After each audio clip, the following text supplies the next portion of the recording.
So, Joe Nicassio, you're now live on the camera, and I was wondering, before I brought you on, like, hey, am I supposed to still do the sponsorship message even though Joe Nicassio is the sponsor? Or Sure. So, ladies and gentlemen, this is Joe Nicassio, and his phone's sliding and falling, and the angle is totally working for him right now. But seriously, ladies and gentlemen, Joe Nicassio is an awesome, awesome man, and I'm blessed to have him in my life. And, we won't really go into too much of the accolades of what he's accomplished, but, 25,000 hours invested in his craft, working with people like Les Brown, coaching him in business, really designing something that takes a stand for people to live in their genius, to live their passion and make money off of it. And he created the Employee Escape Plan. And Joe is the current sponsor of our 12-hour personal development marathon. On every single interview, I share that Joe really knows how to help people bring in more customers and get more customers to pay you more money more often.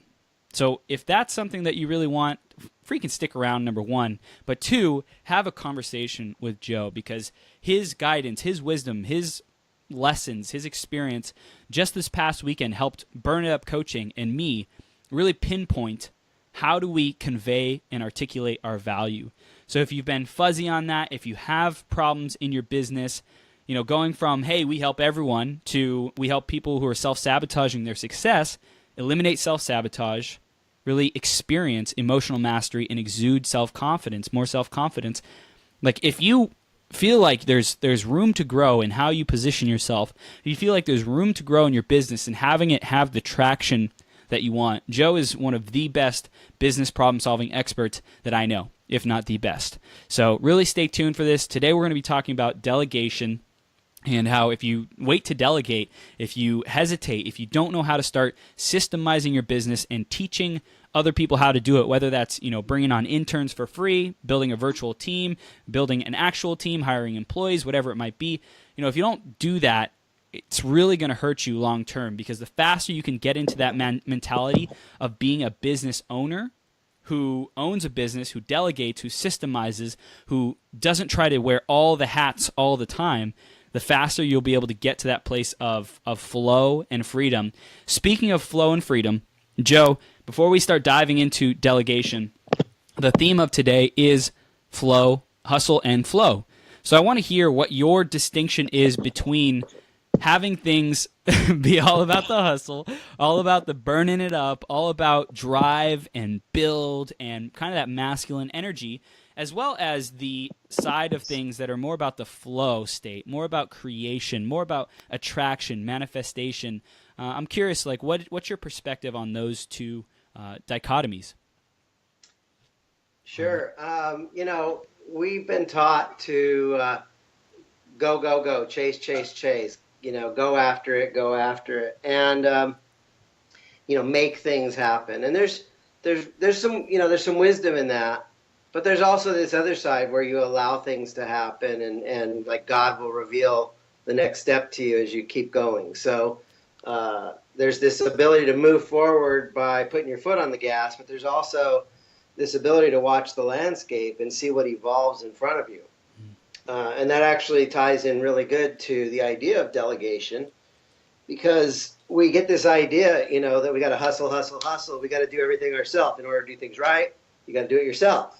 Mm-hmm. If it is to be, it's up to me. And that's really good for a startup business when you first get started.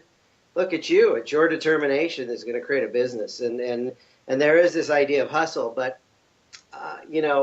there's this hustle 24/7. Anybody that says they hustle 24/7, I say, bullshit, okay? Because I sleep, and I presume other people sleep too. And Yes. so... And you know what? If you hustle 24/7, you're just going to be wiped out. You're going to be exhausted. And so I've actually come up with the phrase. I'm thinking about branding it is hustle wisely. Hustle wisely. I'm really all about. It's a good idea to rest until your battery's charged, and then do some bursts. Yep. Burst while you're at a full charge, and you can recharge your batteries and then do some bursts and be really effective. Or what a lot of people do is they just work to the point of exhaustion. Yeah. And that's just not sustainable. It's not. I have a friend who finished producing a movie this last week, and he called me on Sunday night, and he wanted to go party. And he's like, "Oh, we'll meet at this place at 9:30, and up in Hollywood." And it's like, okay, I could kind of do that. But then it was like, I get a call at like 10 o'clock. It's like, we're not there. We're going to be at this other place in Studio City. And then I got another call like 30 minutes later. It was like, we're going to be in this place in Inglewood. It's like, dude, it's Sunday night. And you might be able to go all night on a Sunday night, but I have, I've got to be up at 6 o'clock in the morning to get major stuff done on Monday. Right. So I can't pull those 24-hour I got to keep my responsibility, and my rest is just as important as my work. Yeah, and I can echo what you just shared about that story, because I asked you if we could work together on a Sunday, and you're like, dude, Sunday's like my rest day. I'm like, Joe, I got a schedule. I'm trying to fit you in. Let's make it happen. And you're like, no. I'm not saying you're not flexible, but like you really prioritize taking care of yourself, and you definitely fit me in every other time. Like there's certain things, boundaries, right? Boundaries as a business owner, boundaries as an entrepreneur that are so important to maintain. And that also goes into this delegation topic as well, because if you can delegate and have the boundaries of knowing when to stop moving, like when to stop encroaching into these different topics in areas that you can delegate to your team or trust to your team, then like that's true peace, staying in that genius zone. So what else have you found about, delegation, Joe? What can you really teach our audience today about being masters at delegation? Well, the first thing is I've had I had difficulty with this for a long time. I recently hired a company to delegate my automation and a lot of my design work, and I found a place that for $249 a month, and they do unlimited tasks, one at a time. Mm-hmm. It usually takes them 3 to 4 days per task, and I got to tell you, delegating and having team, and it's very uplifting. Doing everything yourself can be exhausting, and I know what it's like. We're entrepreneurs. We are trying to do everything ourselves. I delegated my website design this last time, like about a year ago. Mm-hmm. And it was great because they did a better job than I could have done it myself. Just because you can do something doesn't mean you should do it. And, you want to start looking at, like, if you're making, $100 an hour, why should you be doing, $8 an hour tasks? So, our growth is a little bit, we're creating a business, we're working our butts off, we're doing as much as we can ourselves, and the whole process is a little bit messy. Transition is messy, and the more our business grows, the more demands we have on ourselves, the more demands we have on the business. Mm-hmm. And we start making these lists, like I should do this and I should do that. Great marketing coaching, very simple, is make a list of all the stuff you should be doing that you're not doing, prioritize them, and start doing those things. And we all have that list of things that we should be doing that we're not really doing. Yeah. And so what ends up happening is if we don't delegate, we're living in complexity. And I have this saying that simplicity is godly and complexity is the devil. It's just, I really like to live in a drama-free zone and a low stress zone. And the more I have to take on all the burdens of everything myself, the more you get overwhelmed. So there's complexity and there's overwhelm. And what all that leads to is exhaustion. Leads to exhaustion. Doing everything yourself leads to exhaustion. One of the things I realized, Chris, is that I'm the bottleneck. I am my own worst enemy. I can't do everything. I only got 24 hours in the day, and I can't hustle 24/7 because I need my 8 hours sleep. I need to recharge my batteries. And so there's two kinds of delegation. You can delegate to system, and you can delegate to human. Now, in my case, the company I just hired, I am delegating them to the humans to put together my automation. Your system, yeah. Yeah, so I'm creating the system, but they're the ones that are rolling up their sleeves and doing it. And it's just so delightful to have people that I can delegate to that, within about a business day, they get back to me and say, okay, we need this and this to complete this task. And then I get them stuff, and 3 days later, 4 days later, it's done. That's awesome. And then a couple of revisions. So we want to be able to delegate to system, and we also want to delegate to people. Now, a lot of people, the first step that they do is they hire a virtual assistant, and that's good. There's a place for that, especially, maybe they can make phone calls for you, they can send emails for you, a lot of the routine things. The way I see it, there's two reasons to hire somebody. You can hire them for the hands-on stuff, and you can also hire them for the brains. Mm-hmm. So the company that I'm using, and I'll give a link here in a minute, is Automation Agency. And let's see if I can paste a link in. Let's see if I can find you here. I know you're here. I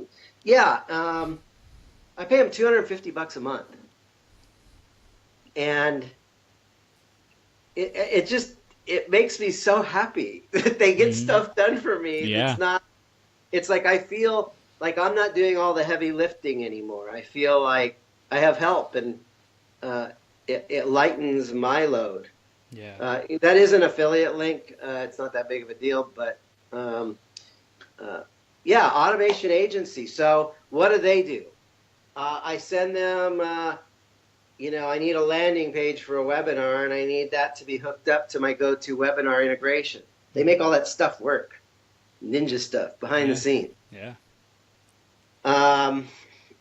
Then I have a Saturday morning coaching call. Well, I wanted to create a system to email and text message them 15 minutes before the call every week. Boom, it's done.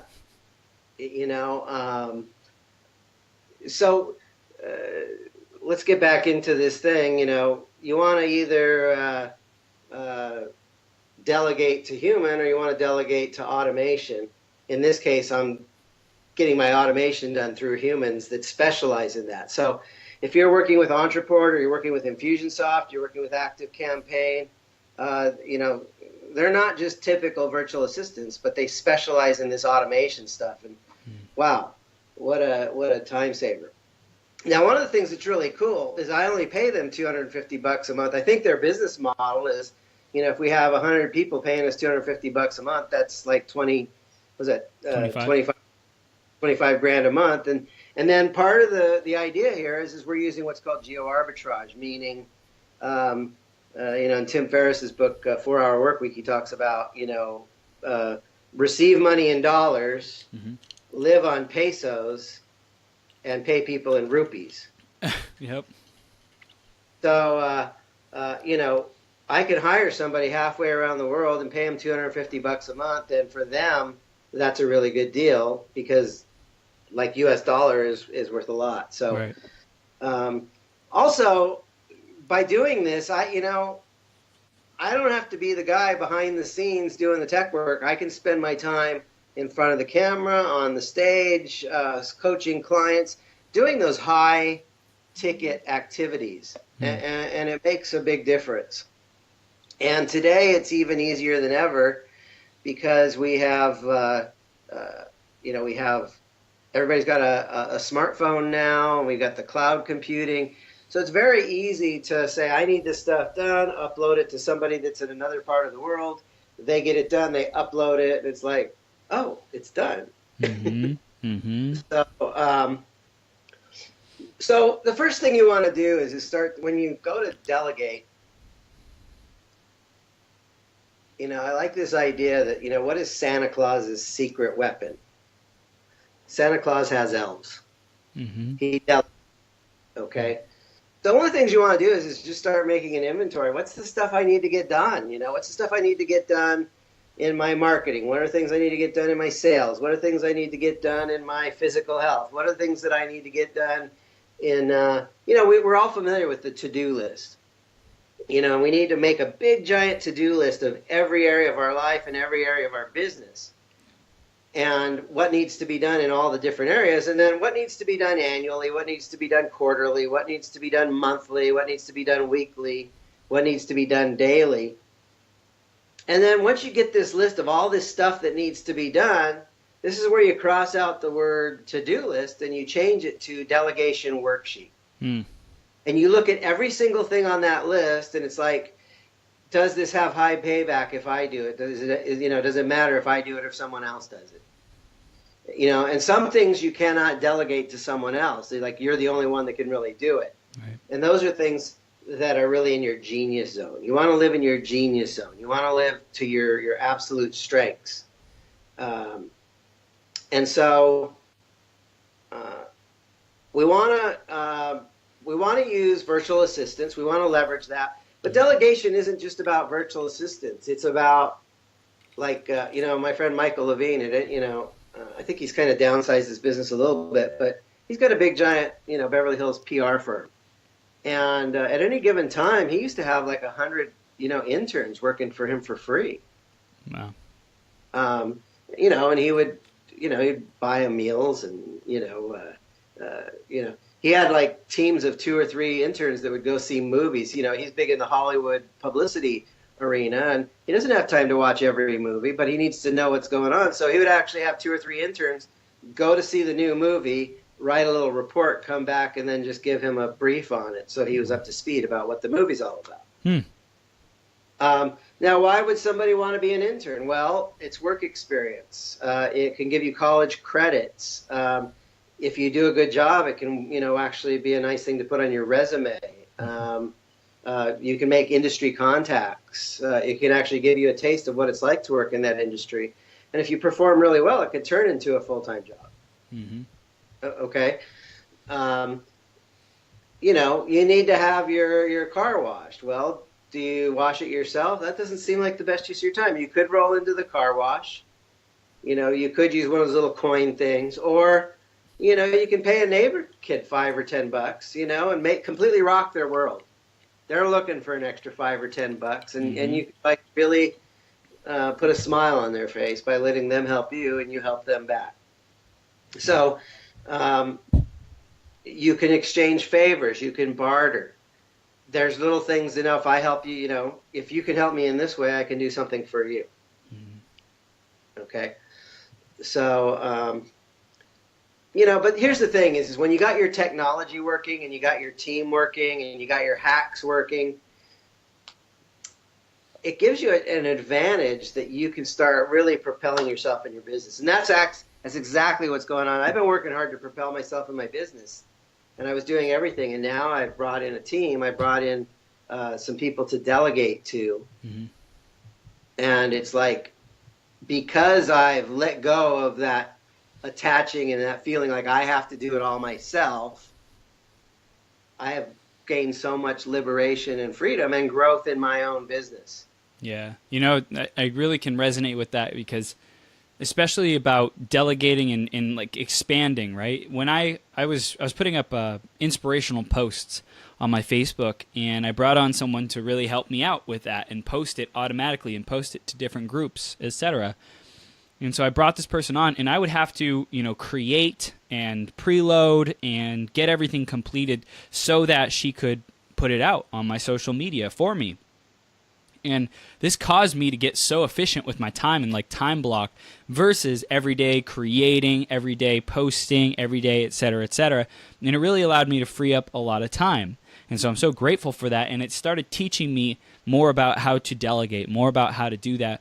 And now I think because of that experience, it's opened me up to be able to delegate two of the big things that I'm doing right now, which is audio and video editing for this 12-hour marathon, and then the blog post creation and creating all the content, making sure that everything's in alignment, pulling it from the Google Forms that we use to collect information and putting it exactly where it needs to go. And I've also noticed that when I take the time, I was like really resistant to taking the time to develop the system.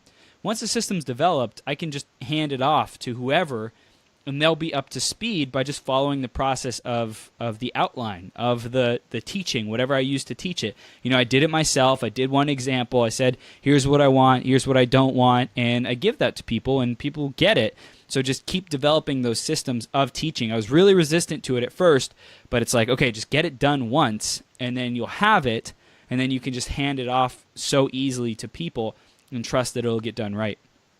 Yeah, there's a program called, I think, Camtasia. There's a little baby version of it called Jing. And like if there's something you do on the computer, you can do it on the computer, and it'll record your voice and watch your mouse and record a video of what you're doing. Yeah. And then you can pass that off, like, here's how to do it. Here's Yep. here's a 3-minute video on how to do it. And now they have the template of how to do it. Yep. And save just a boatload of time. Mm-hmm. But, what's the best part, what's it do for you to know that you've got somebody that you can offload that to? Man, I'm still at the very beginning of it, but I know once things are really smooth and working with it, it allows me to be free to focus on other things. Because right now, it's the process is right now, every night before I go through this video editing process, I have the video, the raw footage downloaded, I video edit it, I audio edit, I write the post, and it's just like this last minute, gotta do it again, gotta do it again, gotta do it again. And now I can just create the process once, give it to these guys who are going to be helping to create and build this stuff on behalf of me. And then I get peace. I just know that it'll get done correctly, knowing that there's a team of people who want me to succeed, and knowing that they want to produce quality work, knowing that they want to get it right is just so reassuring, and just less stress, less anxiety, more space to be able to stay in that flow versus always rushing, always hustling, that kind of thing. Yeah, and you're on a mission with Burn It Up Coaching to, really be a top world-class coach. Yes.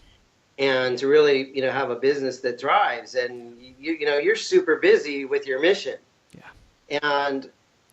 And other people see your mission and they want to be part of it. And Mm-hmm. so, to give them something to do, it's like they got the time on their hands that you don't have. And then they do something like, hey, I'm part of the Burn It Up Coaching movement. Okay. So what's the best part about having, that team in place? Yeah, the best part, I think what you said right there, I want to speak to that real quick, is knowing that it's a movement that's worthwhile has been really a growth space for me to step into.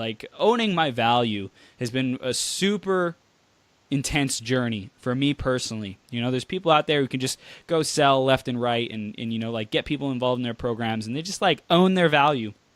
For me, it's one of my challenges is I give so much. I want to give so much value. I have a desire to give so much because there was stuff in my past that made me feel like I had to overcompensate, that made me feel like I wasn't good enough, that I wasn't enough. And so I showed up as this massive contribution, massive energy. And so I've been healing that part of myself. And now I'm at this place where it's dude, I own my value. And it's I see it manifesting because there's people who want to join the movement and contribute and give their time even without pay, and that was a mind boggle in itself. What, these people want to help out without even getting paid? That's awesome. So really it just has me show up as the leader that I know I can be, has me develop my leadership skills. And the best part about all that is I'm really becoming the person that I want to be. Number one, I'm so proud of myself and who I'm becoming, and building a team, building a great leader, but also I get to help more people. I really get to impact people's lives with this reach, with this system, with this experience. It's an experience that people are stepping into, a new life experience and perspective, and we're creating that. We are authoring that reality. Yeah, and if you spend time doing all that video editing, and you spend all the time doing all those meme posts, it steals away from you being in front of people making that difference. Yep. So, what's it take to delegate? The first thing you want to do is start to realize, first of all, you want to declare your expertise. I am the world's greatest expert at fill in the blank. Yeah. I'm the world's best business problem solver. I'm the world's best business coach. Okay. So that's my strength. So everything that's outside of that, just because I'm good at something doesn't mean I should do it. Okay. And so you want to start looking at okay, there's, I can design a website, but I'm not really the best designer. I just because I can doesn't mean I should. Hmm. I can get in and figure out how to link up GoToWebinar with my Entreport account, but that doesn't mean I should. Right. So I want to start identifying what's the highest, best use of my time and live in that space, and then delegate as much of the rest as I can. And then what I want to do is like those activities that need to be done. I want to like again systematize them, clone them, put them into a box. Like here's a procedure that needs to be done. And I liked what you were saying about like if you can just teach, put together the teaching for your people to do it, then they can do it. There's this idea at McDonald's. McDonald's doesn't hire the brightest people to do the best job. What they do is they have superior systems so ordinary people can get consistent results. Hmm. So the idea is there are no bad people, there are only bad systems. Wow. And so when you get to the degree, it's like, well, I delegated, it didn't turn out. It's like instead of looking at like what's wrong with the people, it's like what's wrong with the system? How can I improve the system so that they can, put what needs to be done on the input and what needs to happen comes out of the output. And it's really a function of the system and not the people. I do want to request or kind of question that, challenge that, because I've heard people also say that when there's a business problem, when there's a problem in the business, usually it's a problem with the people, right? Like let's say there's an entrepreneur, there's a leader who's running the business. People say that like often we go to the process, we go to the sales process, we go to the marketing process, but usually it stems from a belief process, a belief, self-sabotaging process or something that's there in their subconscious, in their psyche, in how they approach business or the culture or the values, and things are not lining up. Things are not in integrity with what they know to do kind of thing. I'm curious what your thoughts are on that. Yeah, I think when we build a business around people, people will move on. Then we got new people in, and it's very easy to point the finger at the people. Okay? Yeah. If we have really good systems in place, when we bring new people in, we just plug them into the system that's already proven to work. Now, here's the deal. When you start a business, I work with startup entrepreneurs. By definition, when you start a business, there are no systems. So there is this part where you need to create the systems, and that requires a lot of thought. That requires great power. But now if I put together a really solid system, I should be able to say, here, Chris, here's the system, and you should be able to get consistent results out of it. Now, if you're not getting consistent results out of it, I can look at how you're interacting with the system, and I can also look at the system itself. But no, I went to a career counselor at my church, and he said, Joe, it's like, nobody's going to hire you. You know too much.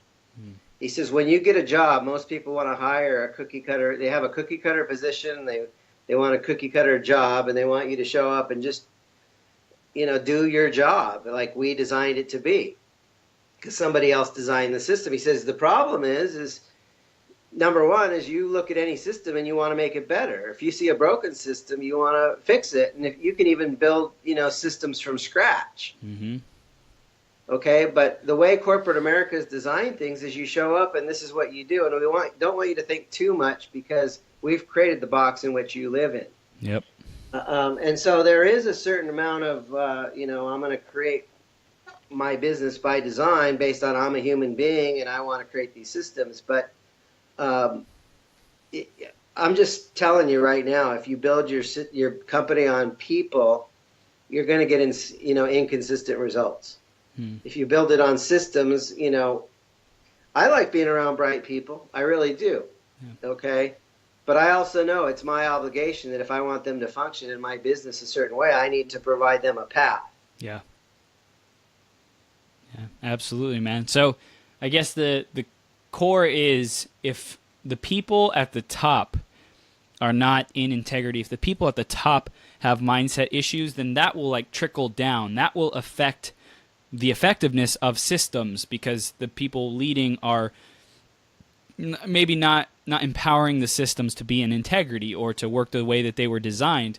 And maybe the systems themselves might be designed effectively, but if the people at the top have mindset issues, they're negative towards their employees, then the employees might find it difficult or challenging to follow the systems. But ultimately, if the systems are designed in an effective way, then theoretically they should be able to be run by the employees in an effective way.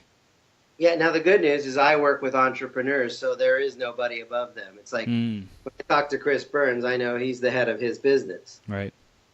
Okay, so there's no, the accountability is with Chris Burns. You're the business. Now we need to create a way to make your business work. And one of the things I started to realize that I am my own bottleneck. I am the biggest obstacle here. There's only so much of me to go around. I can't be an expert at marketing and programming and design and all this other stuff.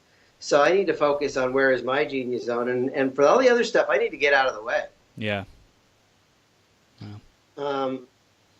And then, not all activities are equal. There's activities that you can do that have no payoff at all, and then there's there's like leverage, like little activities that have a big payoff. And so what you want to do is find those high leverage things and focus on those, and then like kind of dump everything else. Do the little things that make a big difference. And when you find those little things, and those are the things to delegate. Yeah. The third point here is to, once you do this inventory and you figure out like, what am I good at? What do I need help with? How can I remove myself as a bottleneck? It's like, now who can I bring in? And there's, my coach Taki Moore says, you need to harness heads and hands, meaning, we either hire somebody for their brains or we hire for the labor. Right. And labor is low cost, and when we're hiring brains, we'll pay high cost for that because it's worth it. Yeah. So start thinking about who can I get to do a lot of these routine things in terms of hands, and who has expertise that I don't have, that if I bring that expertise in, it could be a game changer for the whole way I do things. That's beautiful. Okay. Yeah. And, Jim Rohn tells this story about, there's this pharmacy, and, they didn't have a sign that says, "We train people to be nice." It says, it said, "We don't train people to be nice. We hire nice people." And what a great shortcut, if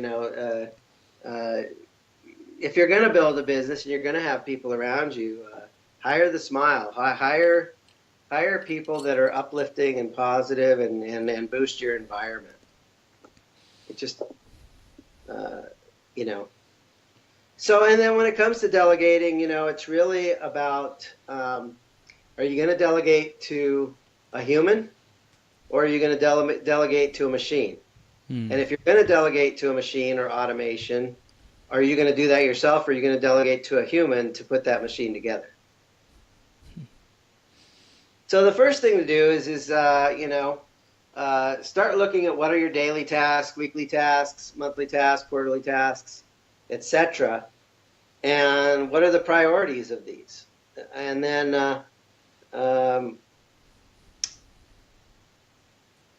what, at that point,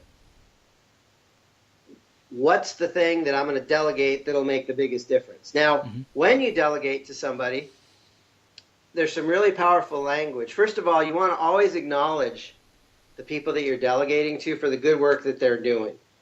People are silently begging to be acknowledged. And so it's really important that if you want to have a loyal team, that you actually treat them with acknowledgement and respect and appreciation.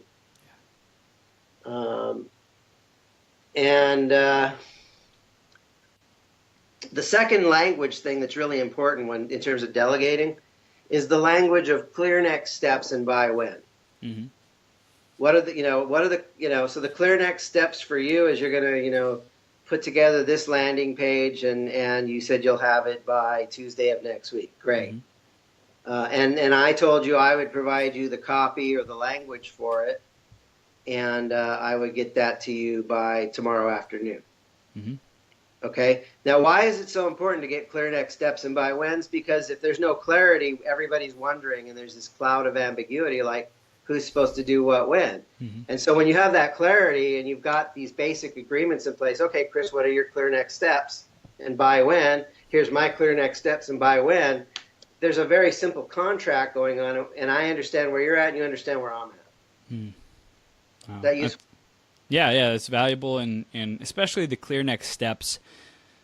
So much gets lost in translation, and I think that's one of the biggest things that people, they won't do delegation because it takes so much work, or it could take work. It could take more time to be able to explain things clearly. But think about you developing your leverage in life. Think about you developing your capacity to change and transform lives, to deliver value to people. It is essential to get comfortable, to fall in love, to build this epic relationship with being able to delegate, with being able to explain things to people. And, I really feel bad for a lot of the like foreigners, right? People who English is not their first language, right? And this would apply to me if I went over to Europe or Asia or wherever that has another language. I feel bad, and it's like an extra hurdle because they get really good at doing stuff on their own, but they aren't very satisfied when it comes to delegating because it's difficult to explain that to people usually. And I think getting comfortable with that process of explaining to people and having them get what it is that you're asking for and having them produce the result that you want, like if that's not happening for you or you're not comfortable with that, really that's so critical to just take that on, that there's some new way to look at it, there's some new perspective, there's some place to stand from. Go read E-Myth, Michael Gerber, whatever the freaking heck it takes to be able to get comfortable with that, to eat, sleep, and breathe delegation, giving tasks away, giving your team your trust, your ability to say, I know you got this, team, thank you. I'm going to make sure I do my thing over here and create for all of us to be able to be more successful. So I think that's so critical. And I know even for me, like I'm speaking straight to myself and my soul, that being able to just let stuff go, being able to create clear step-by-step instructions and say, here you go, let me know what else you need, let me know what's not clear so that I can be the best delegator, the best leader, the best leveraged builder of my reality and impact and value in the world that I possibly can. Yeah, that's really good. This idea of delegation is really central to leadership. We haven't really talked about that, but it is. It's central to leadership. Leadership is the ability to not only have a vision for people, but to get things done through the team that you're working with. Yeah. And if you can't delegate, you're not going to be a very effective leader. So I got some bullets here on how to do this whole delegation thing well. Would you like to hear? Yeah, absolutely. The first one is, like, if you're going to delegate somebody, tell them why. What's the why behind the assignment? What's the point? Why does this matter? What's the ultimate goal? So this will help them get a good context of how this fits in with the big picture. Okay. The next thing is, write out the process to complete the assignment. Either write it out or create a video or create a checklist. Here's the process. First you do this, then you do that. And, so that they have a very clear instruction manual to put together and complete the assignment you've given them. Mm-hmm. Another thing that's really helpful is to provide examples of past completed assignments. Mm-hmm. Here's 10 examples of how we did this before. And you can use that to get ideas.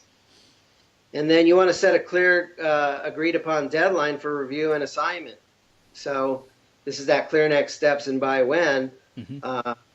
And when you send somebody to do something, even though you're asking for something completed, when they bring you something, it's a draft. It's always a draft. When I send something to somebody, it's always a draft. It's subject to revision and improvement and correction. Yeah. And so if somebody brings you something and it's less than perfect, then it's like, okay, it's a draft, but we need to make some changes. Go back and make these revisions. And then provide, whatever resources and tools they need. So, like in the case of what I'm doing with automation agency is I send them tools, I send them like, here's what I want you to build, and I want you to build it inside my Entreport account. So I provide them the tool, and they log in and build it out. And then communicate your expectations about reporting. Like, I want progress reports of where things are going. Yeah. And then there's an idea in this whole delegation thing that even though you're delegating, even though you delegate something, you're still 100% responsible for like your business. And, so there needs to be a little degree of oversight. But before I go into the oversight, any questions about what we just talked about as far as like just how to delegate well? No, I think it's pretty simple. The why is important. I think, getting that buy-in, getting clear on like why you're doing it in the first place. I think that eliminates 90% of where people might get messed up. It's like the vision, like what is this supposed to do, right? Versus just a process. Hey, do this, this, this, and this. And people are like, okay, I'll do it. But if it goes off track, there's less of a what's the end result, why I'm doing this, that will get them back onto the right track. Or if they have questions, they can filter the questions through that why versus, I don't know why I'm doing this, but hey, I'm doing the process. I'm going to do the best that I can. The why of the end result is really powerful. So I love that. And the clear expectations, clear instructions, just essential, and such a great practice to get good at. Yeah, Dan Kennedy tells a story about a pizza restaurant. It's like, they make this long detailed list. You got to clean the bathroom mirrors. You got to clean the floor. You got to clean the this big long list, and yet there's still things that weren't being done. And what they did is they threw that away and they replaced it with, your job is to make this the cleanest, shiniest, pizza place in town. Yeah. So that when people come in here, they feel comfortable eating off the floor if they had to. It's so clean. Wow. And so it's like, if you can just give them the vision, your job is to make this place the cleanest place in town, then you don't have to put all those detailed checklists in because it includes everything. And so sometimes we can grind with too much detail and get people caught up in the minutia that they actually miss the big picture. Yep. So then how do you do oversight? Oversight's a really important part of this thing. And you need to be careful because you can... what do they call that when you manage? What's the term that's used? Micromanaging. You don't want to micromanage. You don't want to be too much involved to inhibit people. Like you need to give them the freedom to do what they need to do. Yeah. So 80% of delegation is to give it to someone else, but 20% comes back on you on oversight, which may be the most important part of delegation. It's just making sure that whatever comes back to you is within your standards. The first thing is have standards. Yeah. I'd rather see somebody have high standards and fall a little short than like have low standards or no standards and get what they're aiming for. So first thing that you want to do in terms of oversight is set some midway project check-ins. So, if it's a 3-week project, at about a week and a half, it's like, how you doing on that project? I just want to, I know it's not supposed to be done yet, but I just want to check on your progress. And there's this idea of BAM-FAM, B-A-M-F-A-M, book a meeting from a meeting. So you have your first meeting and you delegate, you don't surprise them a week and a half later saying, I'm checking in on you. You actually, from the first delegation, it's like, okay, this is 3 weeks. In about a week and a half, I will be calling you. What's a good time? Boom, get it on the calendar. Yeah. And then we don't have to play phone tag to get on each other's calendars. Or use a scheduler. Brilliant solution. Yeah. But you still want to get the, conversation. Yeah, totally. And then you want to ask for some kind of, progress reports, maybe a weekly progress report. And then one of the things you want to get is, like a notification when something's actually complete. So, by the way, David Fagan says happiness equals completion, or happiness equals, finishing. And when you finish things, you can feel good about it and they can feel good about it. Wow, I cleared that one off of my table. Now my load has been lightened. That is the cure for overwhelm, is completing what needs to be done. Then those things get cleared off your desk. And then maybe having a weekly oversight appointment. Cool. So I was going to ask about completion. Do you think a lot of people are falling off track with that? Do you think leaders are delegating too much, overwhelming their team? Do you think they have their team switch focus too much? Do you ever see that? Or is it, just make sure to focus on completion, celebrate completion, and make that a big part of the team? I think that one of the biggest challenges that I personally had to go through is like figuring out what specifically am I going to delegate. Yeah. And the reason I do delegate is because, these things will get completed quicker if I get some help on it. And so the whole purpose of delegation is to create completion. But, I need 20 things completed, but I should only really be focusing on 3 of them, and the other 17 should go out to my team. Can you delegate too much? Yeah. Can you delegate things that are really like, why the heck did that get delegated? It's like, why are we even doing that in the first place? You can delegate a little too much trivia to people. So I think you need to really take some time and ponder and meditate, like, what are the areas that I want help with? What are the areas that I'm going to have to delegate? So in my work with automation agency, I delegated the task of building my membership site. And they are getting it done, and they're getting it done fast. I've delegated, some, I've got a lead magnet that I created, but, it looked pretty good. But when I gave it to a professional designer, it looks really good now. It's slick. And I just, now they've created a landing page for that, and it looks really nice. So the purpose of delegation is to get things done faster. And I don't want to overwhelm people. The people I'm working with at Automation Agency, they do one task at a time. Okay. And it's my job to be, wise about what tasks I'm actually asking them to do. So there is a leadership responsibility of putting some forethought into what you're actually sending off to your team. Beautiful, man. I'm taking so many notes on things that are popping up, ideas. This is gold, Joe. And I think no matter where people are at, like, this is the space to really be living in of, where am I at in my business?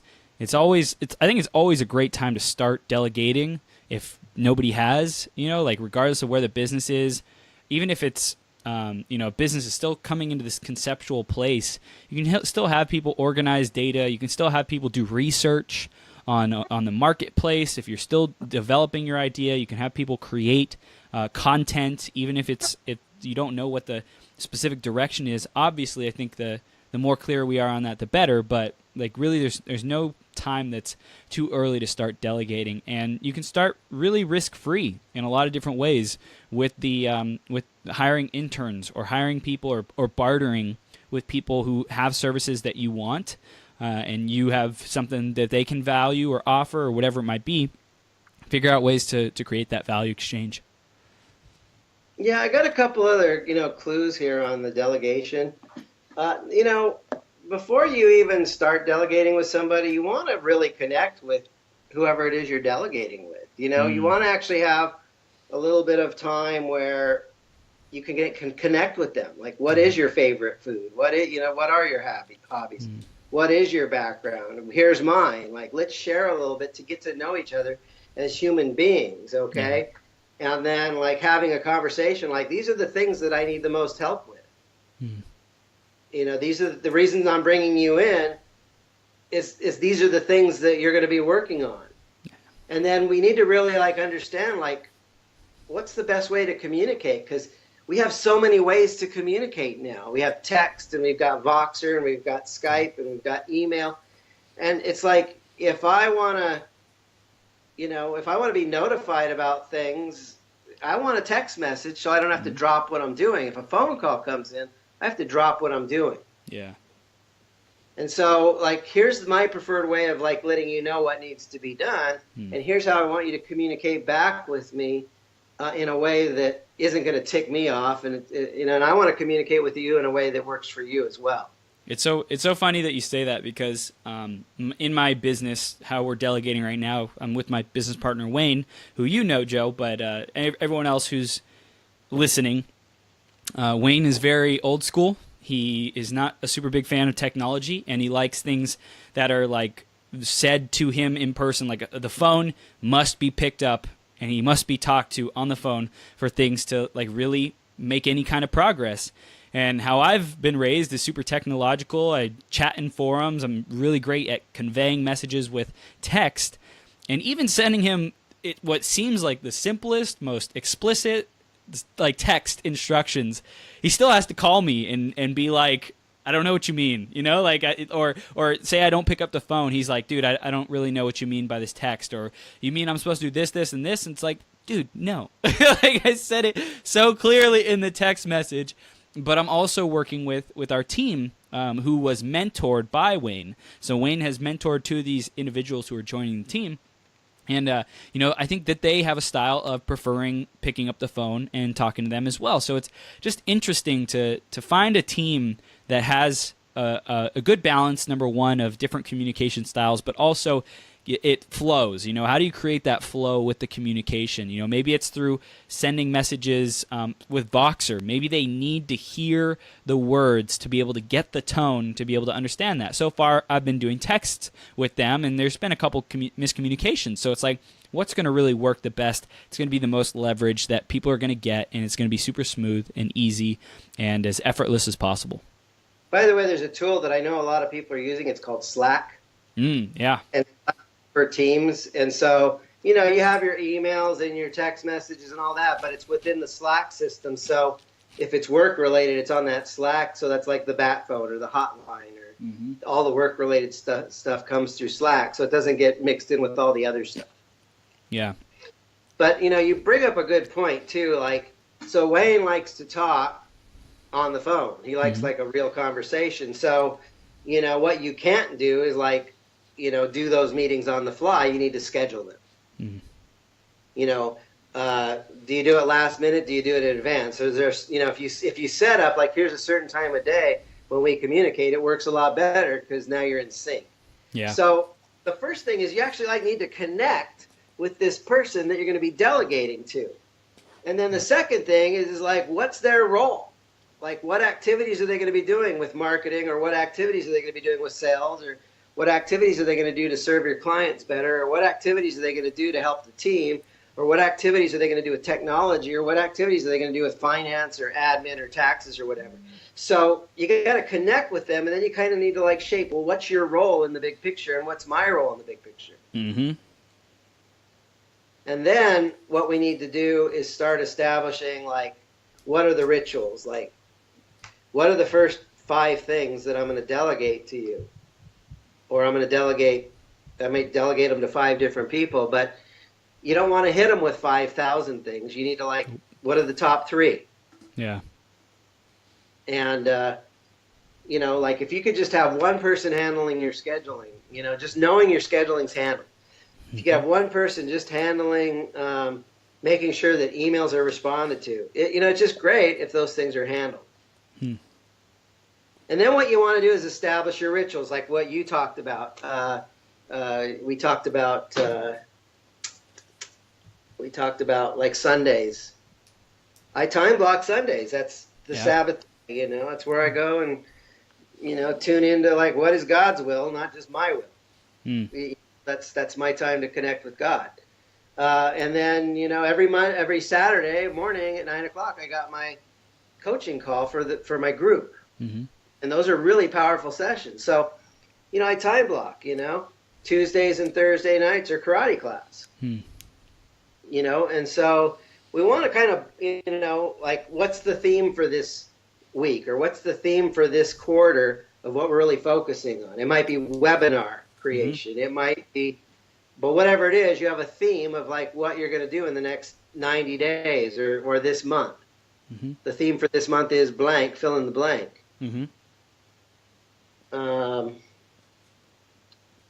And then, you want to break out, like if there's routine tasks that need to be done, you want to create some kind of a grid of, what needs to be done on scheduling, what are some of the messages, like when somebody books an appointment, what's the follow-up message, or uh, what's your sales process, what are the different kinds of emails that go out to our group. So there's a lot of different things you can delegate on. How are we doing on time? We're getting to the top of the hour, but what's been most valuable about this conversation about delegation today? Just, as you were talking, I was writing down a couple things about the next meeting that I have with my team, which is coming up on this Sunday in person. Thank God. I love meeting with people in person. It really makes a difference for me, and I know for some people that might not be possible, but I'm grateful to be meeting with them. And I came up with some questions because it's still a new team. Basically gave them their first task about 2 weeks ago, and this next meeting is going to be following up on what worked, what didn't work based on our delegation, what do we want to do differently in the future. How long did these things take you? Because I don't really have a clear idea of how much time they actually invested into these things. I just gave them the task and they said they'd be done in 2 weeks, whatever. And it's like, how long did it really take you? Is that an appropriate amount of time? Did it take too long? What can we do to simplify and shorten that process? So that was awesome. And then what you just said about the themes, I wrote that down. That's super powerful to get us all aligned on the why we're doing these things. And also we're going to be talking about goals for 2018 and, what is it that we want to accomplish? What's the big overarching vision? And then just making sure that we're delegating effectively, giving people those clear expectations. I think for me, working on the actions, like what are the actions? What are the key points that have to be hit for this to be successful delegation? What's the why? What's the overarching? And then what's the key things that have to happen to know that we were successful? Yeah, that's good. Yeah. That's good. You've got a pretty good grasp of this. The biggest part is just getting out of our own way, getting rid of our ego that we have to do everything ourselves, and breaking it into, logical, sensible baby steps or baby chunks. Yeah. We chunk it down and break it into baby steps. We can give our team a pretty high level of chance of success. Yep. So yeah, I just want to wrap up that.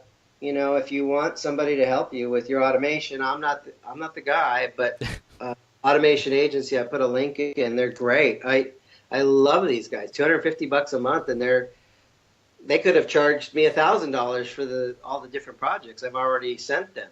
Yeah.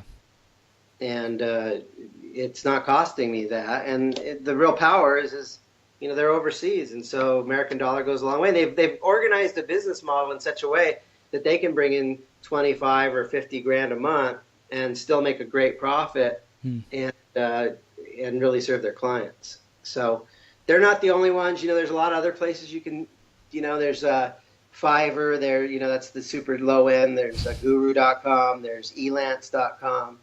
If you look around, there are other, virtual assistants and stuff. But I found particularly in this area of, delegating to my automation team, wow, how uplifting is it? But wow. And $250 is like a great budget to get started with. It's not going to break the bank, and they'll still be able to get a lot done for that amount of money. I think that's really cool. Like if you want cheaper than that, then just go find an intern. Well, yeah, and a lot of places are a lot more expensive than that. Yeah. Yeah. If you had a full-time assistant, it could cost you $2,000 or $3,000 a month. And, that's startup entrepreneurs typically don't have a budget for that. So when you can find like an inexpensive solution to get help, and it's like what's cool about this is you're delegating, but you're not an employer in the traditional sense where you have all the tax liability. They're a 1099. It's like I pay them, they do a service, and that's it. Right. And I don't have, if they slip and fall, it's not on my watch. Yeah. It's definitely a bonus. Definitely a plus. So, Joe, call to action. What do you want people to do next? First thing is make a list of all the stuff that you need to do. And then second, look at everything on that list and see what can you prioritize. And if you need help with this, go to employeeescapeplan.com, schedule a time with me. I'd love to help you out. Let me buy you an hour of my time. But go to employeeescapeplan.com and you got to schedule it that way. Beautiful. Again, ladies and gentlemen, this is Joe Nicassio, EmployeeEscapePlan.com.